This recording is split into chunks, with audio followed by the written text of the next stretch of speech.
자, 삼남 초등학교 캐나다 초교 재학 시절에 국회의원 활동하셨죠? 국회의원 활동하셨죠? 아, 저한테 물으시는 예. 겁니까? 아, 네네. 예, 배우자 연세대 교수 재직하셨죠? 네. 그럼 초중등법 위반이죠? 조부모가 같이 가면, 같이 있으면. 자, 법정항 띄워주십시오.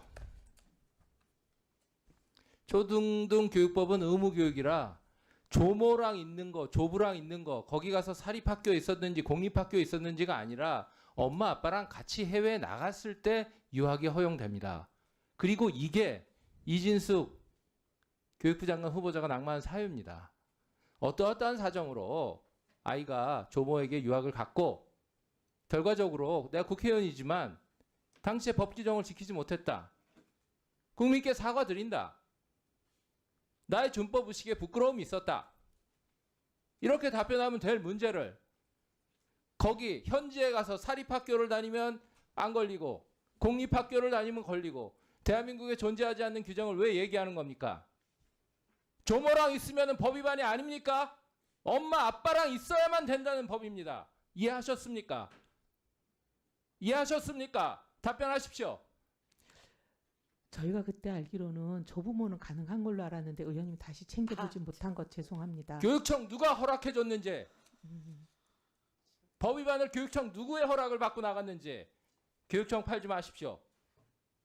제가 웬만하면 안 하려고 했는데 오늘 후보자의 핵심 의문점은 신빙성입니다. 갑자기 앉아서 미국에 가서 캐나다에 가서 사립학교 가고 공립학교 가고 그 다음에 계속 거기 거주해서 대학을 현지에서 가면 경우가 다르다. 대한민국 법은 그게 아닙니다. 중학교까지는 엄마 아빠가 같이 유학을 가야만 한다. 그게 하는 것이 의무교육법의 취지입니다. 이해하셨습니까? 네. 예, 그 오각형표 띄워주십시오. 제가 보니까 도저히 준법의식 역시 최하점입니다. 도덕성도 제가 원펜타스 얘기 들어보면 법을 지키셨을 수는 있을 것 같아요. 그러나 편법으로 보입니다. 도덕성, 재테크 도덕성, 재테크의 능력은 인정하지만 도덕성 인정 못하겠습니다. 전문성 토론하겠습니다. 제가 들어보니까 전문성도 상당히 의구심이 듭니다. 제가 재정에 대해서 잠깐 말씀드릴 테니까 답변해 보십시오. 문재인 정부 때 코로나가 왔고 대규모 재정 지출이 필요했습니다. 저는 필요했다고 봅니다. 근데 대한민국의 재정 지출은 미국과 유럽과 달랐습니다. 미국, 유럽은 영업 보상에 직접 현금을 투입했습니다. 영업 정지를 했기 때문에 상응해서 소상공인들에게 직접 현금을 줬는데 우리나라는 대출이 많이 나갔습니다. 그 빛의 굴레가 아직도 넘어와서 논의하다가 계엄 터지고 더 피해가 커지고 지금 이 상황에 있습니다. 그러면 문재인 정부 때 600조까지 폭증한 그 재정은 어디 쓴 겁니까? 뉴딜 사업 등등에 나갔습니다.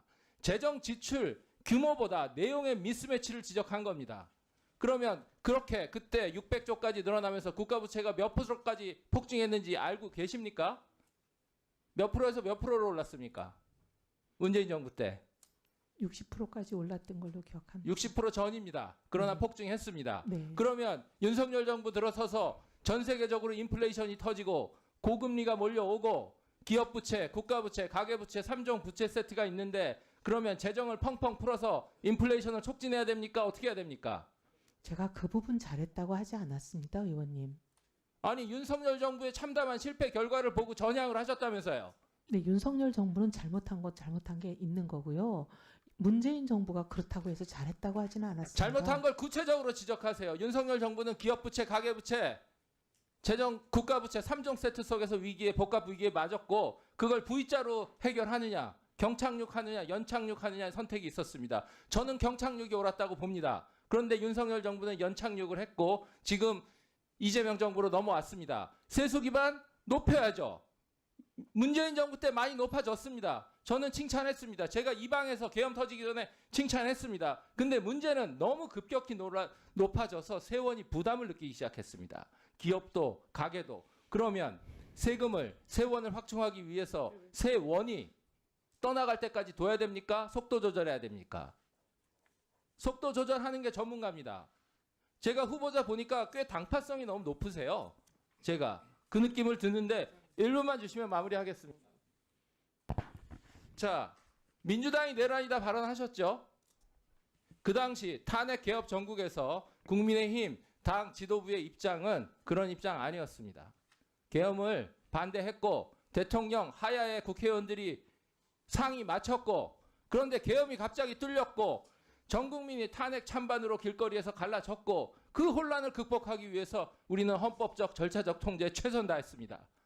그 헌법적 통제가 내란 동조라고 내란 방조라고 정치적으로 몰렸을 수는 있습니다. 이렇게 답변을 하고 진영을 넘어가셔야지 진실되고 통합이 되는 거지, 갑자기 넘어가서 정치적으로 내란 동조 프레임을 거는데 당파성에 매몰돼서 생각을 못했다. 이쪽에 있을 때도 꽤 당파적이셨어요. 민주당이 내란이다 발언하는 거 굉장히 극단적인 발언이었습니다. 저는 그렇게 발언 안 했습니다. 저희 당에서 내려온 현수막이 내란이라고 내려왔습니다. 자, 전문가고 통합을 위해서 가셨기 때문에 중립적으로 하십시오. 네, 명심. 당파성을 방성하신다면 건너가서 당파적으로 정치 프레임에 올라타지 마시고 중립적으로 하십시오. 네, 명심하겠습니다. 예, 수고하셨습니다.